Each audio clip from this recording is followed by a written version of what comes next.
Welcome to Solutions for Higher Education, a podcast by Scott L. Wyatt, president of Southern Utah University in Cedar City, Utah.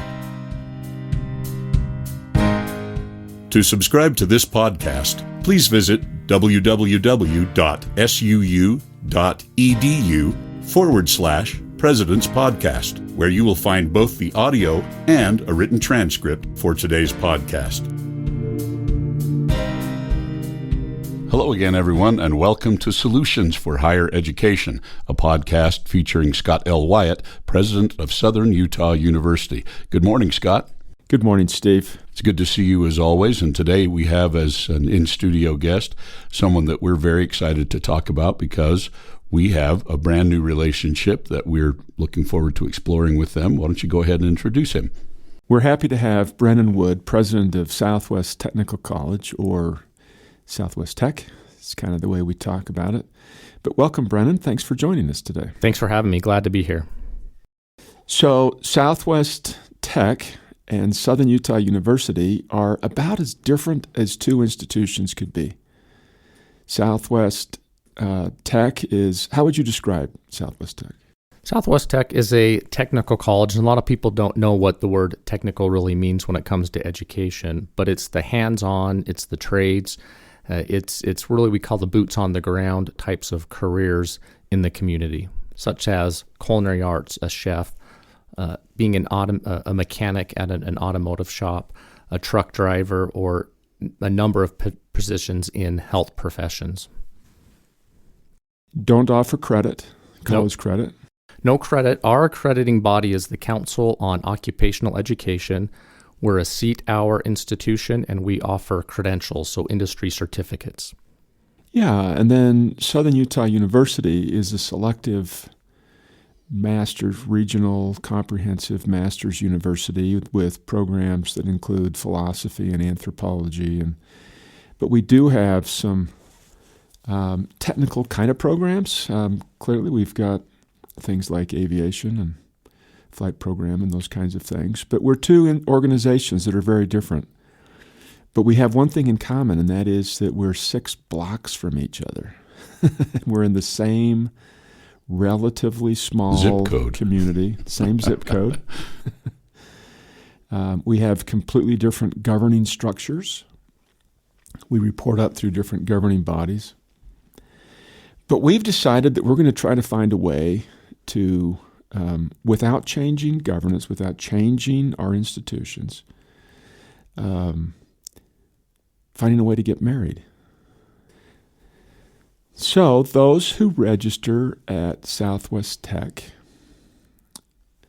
are entitled to register for classes at Southern Utah University, and those that are going to be admitted and enrolled at Southern Utah University can sign up for classes at Southwest Tech. And we each will give our own separate credit to the other. That's the mission that we're on. And pretty simple, don't you think, Brennan? I think it's simple, but if you really think about it, how awesome is it? Well, first of all, a community of this size has a university and a tech college. That is amazing. You don't find that very often anywhere else in the country. So to take the two entities and to then, as you said, a marriage, a partnership that creates positive outcomes for the residents of this area is a great thing. And why haven't we done it in the past? Well, that could be a long discussion. But it's today we're doing it, and the future is bright for both the university and the college. So let's talk about what this collaboration does.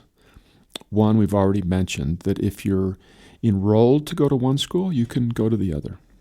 You know, there are so many ways that you can look at this, and I look at it as we have so many of our automotive technicians or our plumbers that come to Southwest Tech with the goal to become a technician.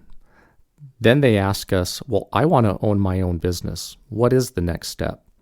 That next step could be and should be business classes at the university. If you want to own your own business, you need some additional skills, you need some additional education. And now we have a smooth transition from the tech college to the university for those students. Yeah, and we've got one example of this, which would be in the hospitality management program in our business school, where students can start out at Southwest Tech in culinary arts, and it just smoothly moves them into hospitality management. That and computer science as well. There are many, many examples that we can use.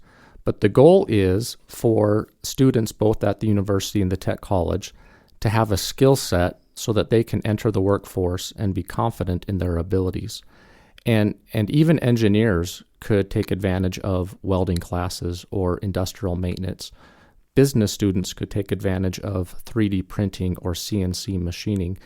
Based on their interests and what they want to accomplish in a career, they now have that opportunity to smoothly go back and forth and really gain the marketable skill set that's required to be successful in the marketplace. Yeah, and our art students might be benefited by a welding class if they're working on three-dimensional art, or music students might be benefited by some of your business programs as they try to work on their entrepreneurial skills. And by doing this, a student at Southern Utah University can sign up at SUU, take classes, but then also walk 6 blocks, take a couple classes at Southwest Tech, and those might actually be part of the graduation requirements, or they might be electives, or they might help them as they build what we're calling badges, which are special skills that might help them. Stacking credentials. Yeah. That help. I'm so excited about this. I'm sorry to jump in and interrupt, but the policy that and philosophy I've tried to follow my entire career in music education has been practical application of learned skills, and I've always thought that we did a terrific job of learning skills, but we were always light on the actual practical application of those skills in my particular area. I won't speak for others, although I suspect that may be a problem across the spectrum in universities. And having a place, a beautiful facility, by the way, where we can go and have university students have a more practical, hands-on experience. As you just said, an engineer that's been learning about something in theory in class can now come down and actually use that 3D printer, or can actually take a class where they're managing something that's practical rather than merely theoretical. Well, and it doesn't make sense that we are redundant with each other. So, Brennan, I think you've got about 2,000 students total. That's correct. And we have about 10,000, just over 10,000. So it doesn't make sense that we both teach welding, and it doesn't make sense that we both teach certain other things when we're so close and we've got this collaboration. And part of our hopes as we build this out is that everything flows to the student's benefit. So if your tuition is less than ours, and the student needs to take classes at both or wants to take classes at both, that student pays the lowest tuition, depending on where they're at. Well, and I think it's interesting, too, and President Wyatt, I don't think you've ever had a student change their mind about what they want to do while at the university. Now, and I jokingly say that because we see that quite often. Students need the opportunity to explore while they're at the university or the tech college, and then if it makes sense to take more classes at the university or at the tech college based on their interest, we now give them that opportunity, which I think is so exciting. Offering more opportunities is a great thing to the student, and I think will improve student outcomes. Yeah, and I like to think of this hypothetical student that's in the back of my mind, a student that's getting ready to graduate from high school. She or he has not really thought much beyond high school. That's a common situation. Hasn't really thought much, doesn't know what to do. His friends are all going to Southern Utah University, so he just decides to go. Or his friends are all going to Southwest Tech, and so he decides to go there. But once he gets to either of our schools, discovers that maybe I should have really thought this through and prepared myself for the time that I'm going to spend preparing for my career. And what we're hoping to do is put this student, all of these students, with a foot in both schools, so that if a student comes to Southern Utah University and after a few weeks or months says, wow, I am not ready for this, that instead of sending them home packing, we say, hey, there's a lot of opportunities out there, and Southwest Tech is like another one of our college divisions. And we'll just transfer your tuition dollars over there, and why don't you see if you can finish up the semester? Or as you've said, Brennan, the student starts at Southwest Tech and says, I really want to do this, but my larger goal is. Or a student says at SUU, I really want to get this degree, but I don't have enough money to do it. And so maybe I can put both feet, each foot, in a different school and get a credential so that I can make a better income part-time to get me through school. There's just so many ways that this can be helpful to students. And I think it starts talking to students in 8th grade and as freshmen in high school and talking to them about the opportunities and the pathways that are available to them. And I think that's why not only this relationship is so strong, but our relationship with the local school districts is strong. And I think that's so exciting because we're talking to students at an early time, giving them opportunities and giving them direction. And we know that they'll switch directions 4 or 5 times by the time they get to us. But I think it's creating those opportunities. And in my vision, we are hiring a recruiter in July that will recruit to not only Southwest Tech, but the concept of the dual enrollment program, the opportunity to take courses and classes both at the tech college and the university. So we'll be promoting higher education in the region based off of their interests, not just based off of go to the tech college or go to the university, but what is your interest? What is the pathway that you should take? Yeah, and I was visiting with one of our recruiters at Southern Utah University about this, and he got really excited. And on his own, without me suggesting anything about what he would do, he says, wow, when I'm out recruiting, I've got a whole list of new things I can talk to students about. I think if I can tell them that they can come and get certificates in welding or automobile technology, I can draw more students in. Because right now we don't have that to offer, and they don't know anything about it. Yeah, it's fun to think about all the possibilities. And as we've met several times, Brennan, and we've had our cabinet teams together, and we've got everybody working on this. There's frequently a question that comes up, and how do we do this, or what do we do with this? And you and I have had the same approach on every time this questions come up, and that is we always start with, well, what would be the very best thing for the student? And once we've answered that question, then we figure out how to make it happen. And that's really why we're here. A lot of times we think about all the other things that happen on a daily basis, but at the end of the day, it's the student. It's providing the student with the education that is required for them to be successful in life. And when it comes down to the decisions that we make, it's truly about doing the right thing for the student and for the economy as a whole, providing that workforce that will make us successful long term. And lest everybody that's listening think the three of us have just completely lost our minds and there's no there's no actual feeling behind this whole thing on a larger scale. We actually have recently received, President, is that right? I think some funding from both the legislature and the governor's office to make this happen. In other words, this makes sense not only here in Cedar City, it's making a great deal of sense to people in Salt Lake and other places that are responsible for funding both of our institutions.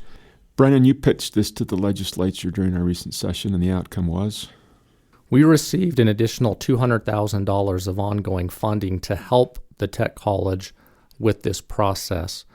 And we are short on staffing in a couple of areas. The first is that connection between the university and the tech college. So we are going to hire what we are calling our SUU liaison to work closely on a day-to-day basis with the university in developing the curriculum, in developing those partnerships to make that transition smooth, and additional recruiter and some student service support that will be required on our end. That was very well received by the legislature, and they get it. It's not one of those projects or concepts that you have to fight for. As soon as we start talking about this, they get it, they understand it, and they fully support it. Yeah, and this was really embraced by the chair of our Higher Education Appropriations Subcommittee, Senator Evan Vickers. He's been a champion for helping make this happen. And then the governor's office, Governor Gary Herbert and his office have been really supportive, and they've pledged some funds to us for consultant help in the short run to try to put this together. So we've got support from the legislature and the governor's office and both of our boards. Which means lots of people are interested, and we're all in. Yeah, we're all in. we have burned our ships. We can't fail now. So I've had a lot of legislators over the last couple weeks say to me, "Hey, President Wood, I hear what you and President Wyatt are doing. We're paying attention. We like what you're doing." And the good news is they're paying attention. The bad news is they're paying attention. Exactly. That's right. Yeah, now we're going to have to actually do something. Yeah. Absolutely. And we actually have recently done something. We've signed a memo of understanding. Why don't both of you talk a little bit about that, where it starts, and what we think our initial phases will be. So the beginning of the MOU is assessing credit. I think that's where we began. Is looking at all of the certificate programs that you have at Southwest Tech, getting experts on our side who can evaluate that and say this is worth this much credit based on competencies. And once we've assessed the credit that we can give for all of the certificate programs, and there's a wide range of those programs, and then we move into other phases of this, which is articulating programs that haven't already been articulated, and then finding ways that each program can help each other. Those seem to be the very first ones. Brennan, is that right? It is, and what I really like about this MOU is the fact that we align this with our long-term strategic plans. This is not something that takes us away from our long-term vision. It's very directed towards what we want to accomplish as two entities in higher education, and that's having diverse populations. It's reaching out to the local community, and it's partnering with other state agencies. And so I think it's exciting that we're looking at the big picture as we focus on this particular project. Well, and once we get through this first piece, and included in that, of course, is how do we actually register each other? How do we Southern Utah University is a selective university, so we have admission standards, and what we envision is that a student at Southwest Tech can automatically enroll, but if for some reason they don't meet the admission standards, perhaps they can enroll but not as a full-time student. And then we just need to work out how it is that we make that transition, or how we assess those things. And then the sky's the limit. We're hoping to find ways of providing all of the student life that either of us have to the other. Southwest Tech students could stay in our university housing, and we don't know how to do this, but because our students pay a student fee for athletics, but hoping that we can find a way that Southwest Tech students can have a student buddy card and come to our activities, and just feel as much like one institution as we possibly can feel.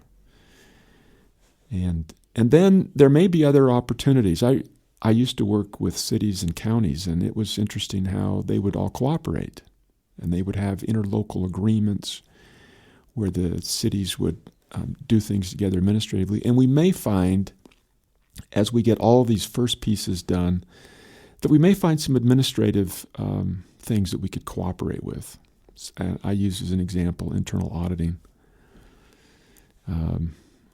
There's a variety of those kind of things that we may be able to find efficiencies for both of us.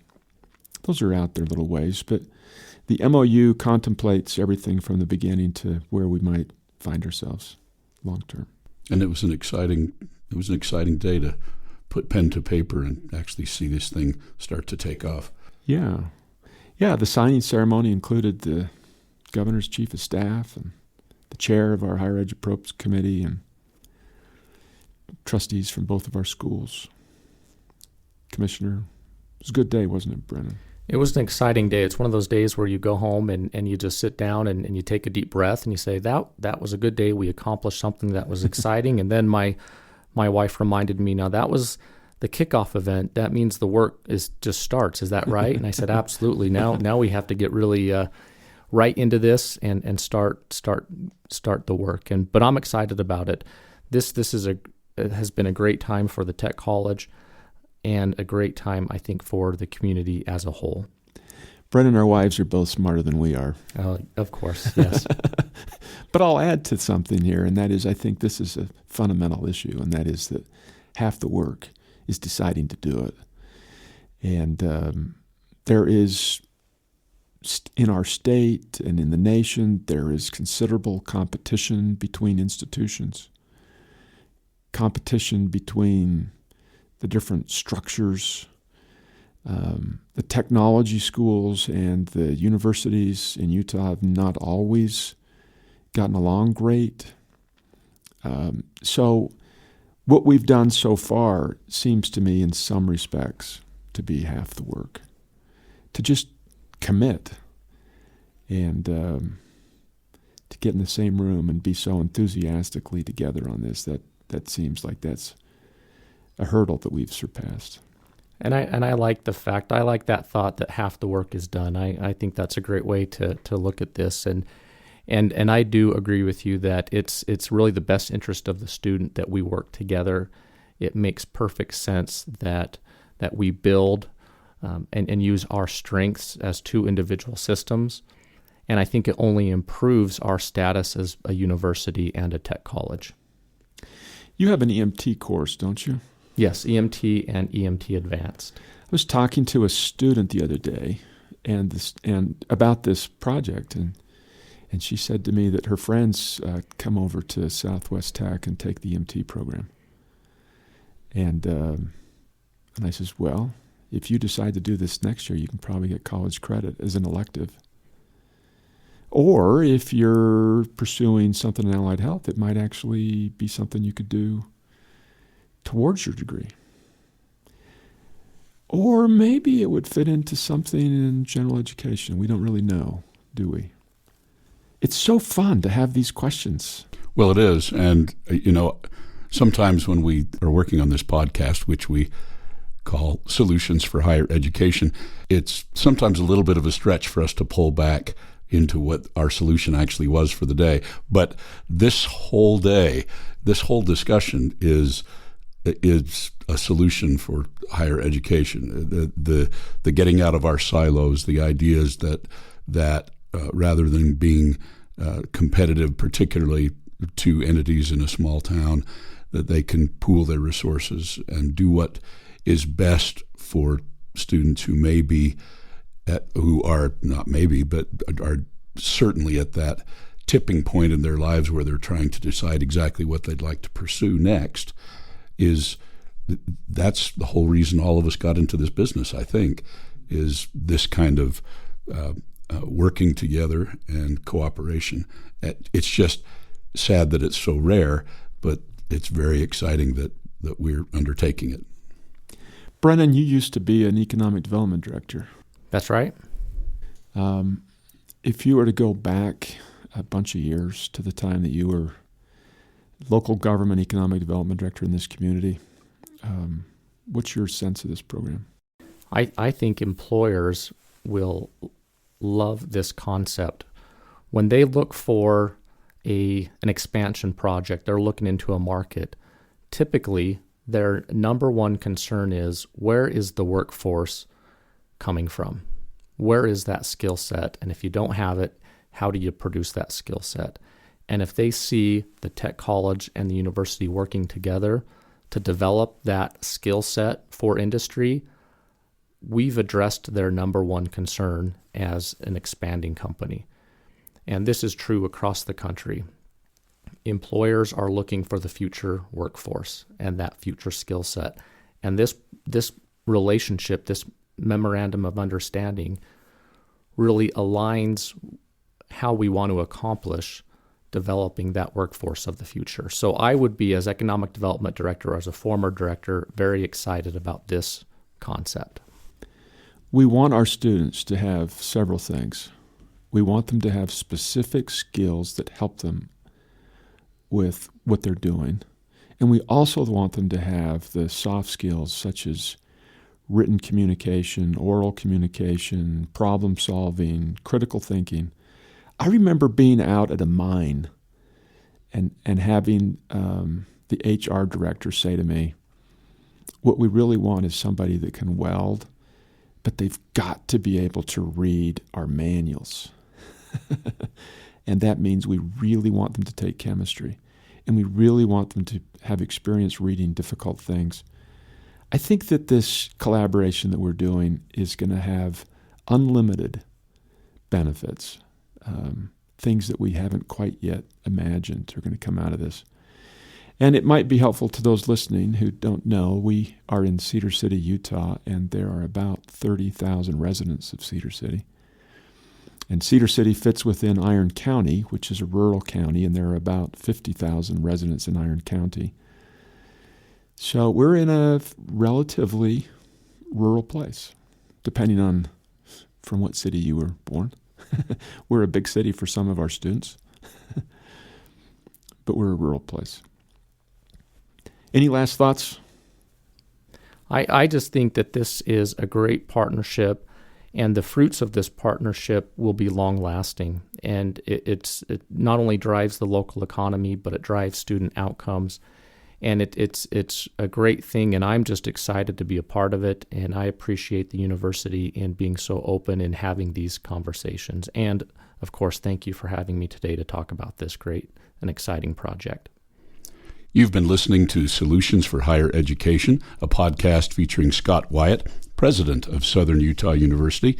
We've been delighted to have as our in-studio guest today President Brennan Wood of Southwest Technical College. Thanks for listening. Bye-bye.